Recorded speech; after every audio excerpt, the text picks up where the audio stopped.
Despite a valiant comeback effort at the end, the Sixers dropped their third straight game, and what makes it even worse, and I mean 10 times worse, is the troubling decision-making yet again from Doc Rivers. Perfect.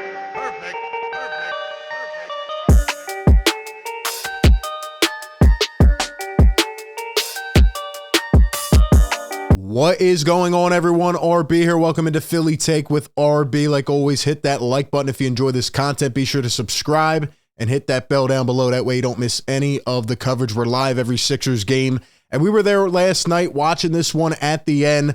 Very interesting comeback by the Sixers third stringers. We'll break that down more, get into it all, and we'll talk a little bit about some headlines and news.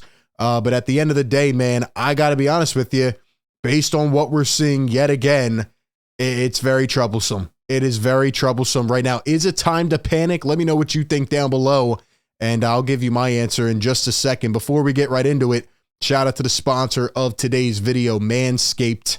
Manscaped is back, and they are revolutionizing the men's grooming market now with the Beard Hedger Pro Kit. This cordless trimmer right here has a rotary reel with 20 different hair cutting lengths, all with just one guard. Yes, 20 different hair cutting lengths with just one guard. It's waterproof. It has a titanium coated T-blade, and it's tough on the hair but smooth on the skin, leading to better efficiency. Their Pro Kit comes with beard balm, shampoo and conditioner, beard oil, all these products that help the overall health of the beard. Their kit comes with 3 free gifts: a beard brush, comb, and scissors. And they just dropped their newest product, the new and improved nose and ear hair trimmer, the Weed Whacker 2.0. So if you want to go check out all these products and more, go down to the description, click the link, and use promo code PhillyTake upon checkout for 20% off and free shipping. All right, let's get into it, man. So is it time to panic for the Philadelphia 76ers? No, it's not. And to be honest with you, as I've been saying the last couple of days here, I don't put any stock into these games, these last 3, 4, 5 games, whatever it's been, without James Harden, right? These games measure up to nothing for me for the playoffs because, as I've said, if the Sixers have a healthy Embiid and Harden, they can go against anybody. They can beat anybody. But if one of those guys are banged up, and I'm hoping that we get more clarity soon, but if one of those guys are banged up, or say both of them are injured come playoff time, I don't know if you're beating anybody. Is that an overreaction? If the Sixers don't have a healthy Embiid and Harden, would they beat teams? Let me know. Let me know what you think. This game last night, I'm not going to go over too much, but let me just give a quick story here, right? So we're watching the game. We're live streaming it, and I was clocked out with about 10 minutes to go in the fourth quarter. Paul Reed, Tyrese Maxey come out. Sixers are getting blown away. And then comes 5 minutes left in the game. And then comes 4 minutes left in the game. By the way, this is what the Nuggets get. Michael Malone has Jokic out there stat padding, and the Nuggets were up by, I think it was 18 or 19 points with 5 minutes to go. And what happens? The Sixers bring in the cleanup crew, led by Furkan Korkmaz, led by Jaden Springer, led by these guys. And what happens? What happens? The Sixers come storming all the way back against the Nuggets starters.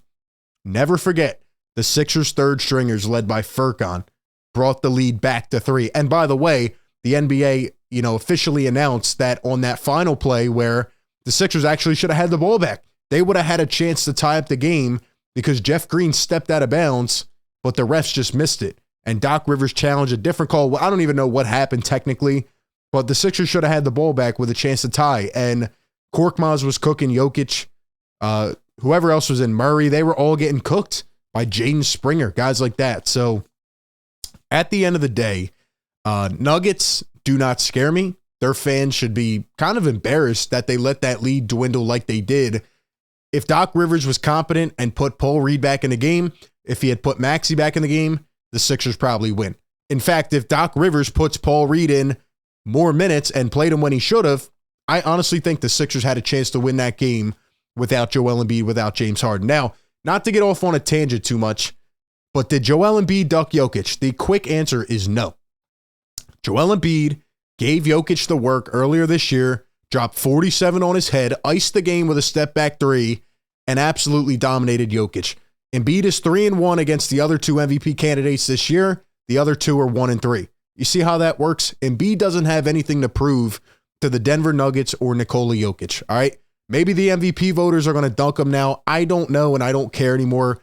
I'm ready to see this team go into the playoffs. They need to get past the second round, and I still want Embiid to win MVP. I still think he should be the MVP, and to be honest, I think last night's game should hurt Jokic's case. The fact they almost lost that lead to a bunch of third stringers, guys that don't play. I'm talking about Trez, who has dust on his jersey because he doesn't play. So at the end of the day, the Nuggets don't scare me. I don't know who's coming out of the West, but it's not going to be the Denver Nuggets. They showed that they were frauds last night.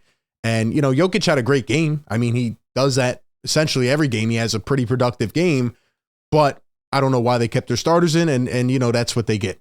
That's what they get. But the main storyline last night was once again this whole Dwayne Dedmon thing. And you all thought I was kidding on my last video. You thought I was joking around. No, I was serious. This was a starting five last night. Dwayne Dedmon. Dwayne Dedmon started last night over Paul Reed. I said if he played, he might be the next backup center. No, he started. Are you kidding? Here's Dwayne Dedmon. 10 minutes played, 0 for 2, 2 rebounds, -10. -10. Paul Reed in 17 minutes, 7 for 7 from the field, 16 points, 9 rebounds, an assist, 2 steals, and a block. Are you kidding me?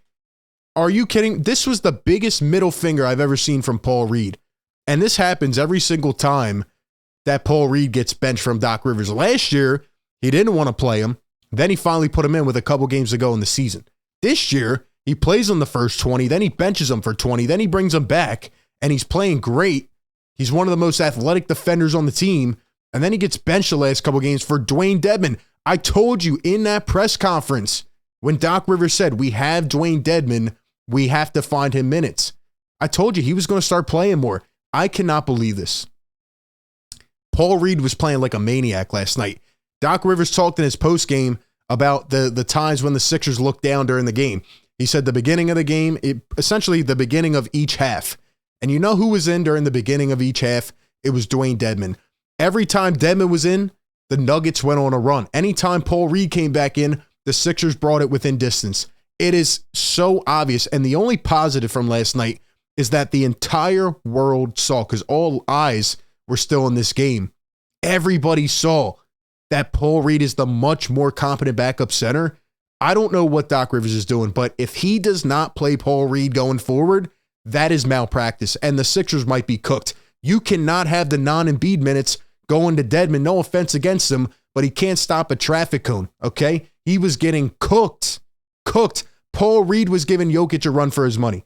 I'm telling you right now, if Paul Reed played more minutes, the Sixers probably win this game. And he takes him out with 10 or 11 minutes to go, or what? Did he even play the fourth quarter? I don't even know if he did. He had 9 rebounds. He was 1 away from a double-double. I don't know what Paul Reed did to Doc Rivers, but there has to be something going on. I just have never seen something like this. That Reed-McDaniels lineup is deadly, and Doc Rivers, goes with a Niang Tucker 4 and 5 lineup. Then in the fourth quarter, he puts Tobias at center. What? What is going on here?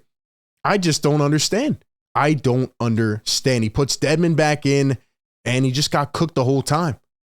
I mean, this has to stop. Paul Reed is the backup center for this team. You need to stop playing with it, especially so close to the playoffs. I don't know what else to say. Paul Reed gave the biggest FU to Doc Rivers, and Doc Rivers watched a 22-2 run last night without calling a timeout, and then put Paul Reed in. And you know what Paul Reed did? He got a steal immediately. I mean, everybody sees it. I don't know what's going on. I don't know what's going on at this point, but he needs to go back to Paul Reed. That's my takeaway on the game last night. My other takeaway is that we saw some Jaden Springer minutes at the end. Here's Jaden Springer, by the way. This post from the NBA G League. Jaden Springer, your 2022 G League regular season steal champion. Springer looked great in a couple minutes, helped that comeback last night. He swiped 2.3 steals per game for the Blue Coats this year. Is it time to give Jaden Springer a chance? By the way, former first-round pick. Is it time to give him some burn? Will it happen? No. But should it happen, I think he should get some minutes the next couple games just to see what he can gauge, see what he can give. He played great all-ball defense against Murray last night in crunch time.